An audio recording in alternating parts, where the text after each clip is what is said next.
Okay, so we all know NVIDIA, right? They're the undisputed kings of AI. But what's next for them? Well, they're tackling a massive new challenge, self-driving cars. Let's dive in and see what their plan is. And to really get a sense of just how big they're thinking, you've got to hear this from their CEO, Jensen Huang. He's talking about a future with 1 billion autonomous cars on the road. I mean, wow. That's not just a new feature for fancy cars. That's aiming to change everything about how we get around. Okay, so that's the big, bold vision, but how? How does the world's top AI company actually plan to build that future? It's one thing to say it, but it's another thing entirely to pull it off. So what's the actual game plan here? First up, NVIDIA's next big bet. So you might be wondering, just how big of a deal is this for NVIDIA right now? Well, if you look at their revenue, the answer might actually surprise you. Get this, with all the buzz and all the headlines, NVIDIA's entire automotive division, it's just 1% of their total revenue. Just a tiny little slice of the pie.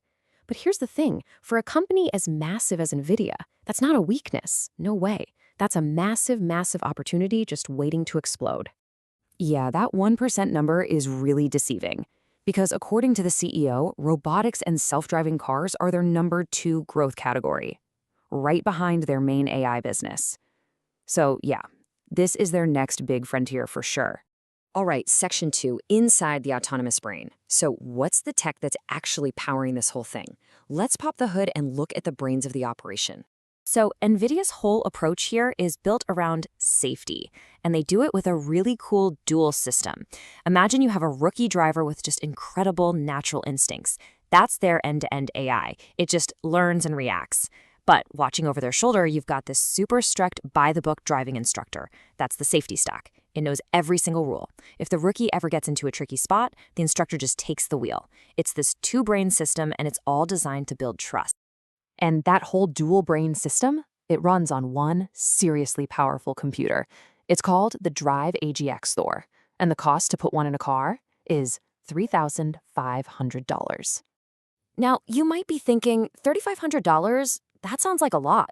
But is it just an expensive computer, or is it a shortcut to the future?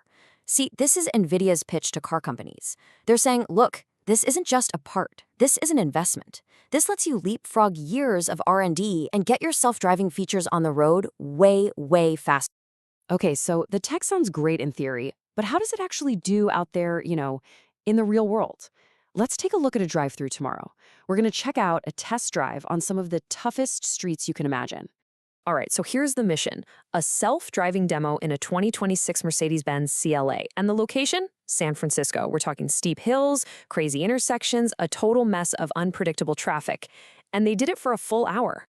And the results? Well, for 90% of that really tough ride, the car drove itself perfectly. It was smooth, it was confident. Honestly, it was almost boring, which is exactly what you want. But what about that other 10%? Because that's where things always get interesting, right?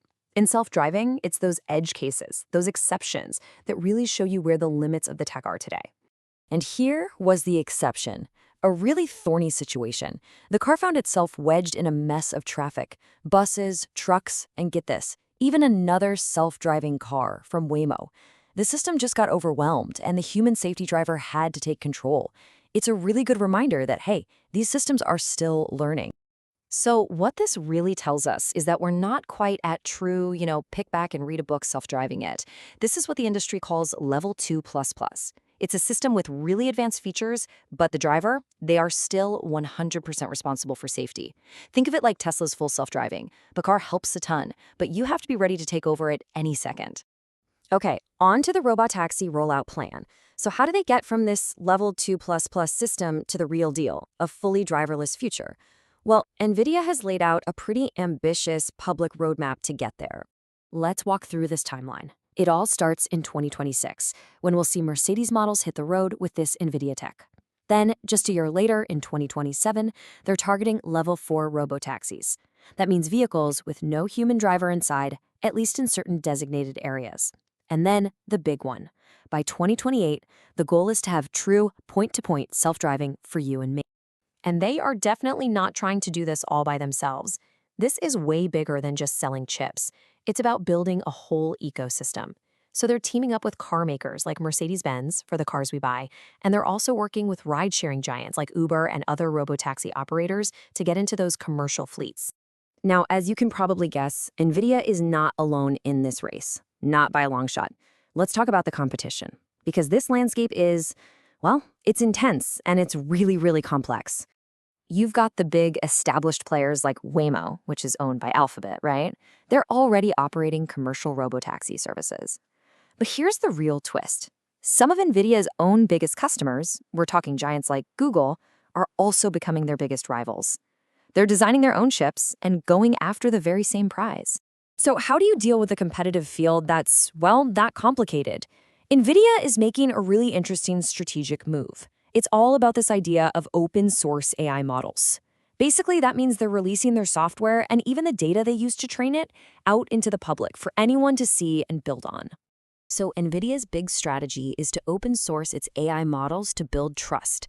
Think about it. By being so transparent, they're doing the exact opposite of their competitors, who keep everything locked down in a walled garden. They're basically saying to automakers, hey, come look under the hood. See for yourself how our system thinks. You can trust us. It's a really smart play to become the go-to platform that everyone wants to build their own systems on top of. And that brings us all the way back to the big question. With such fierce competition and those huge technical hurdles, I mean, solving that last 10% of driving is incredibly hard. Can NVIDIA's vision of 1 billion autonomous cars actually become our reality? They've got the vision, they've got the tech, they've got a strategy. But the road ahead is anything but smooth. We'll have to wait and see if this massive bet is the one that finally redefines how we all get around. Thanks for digging into this with me.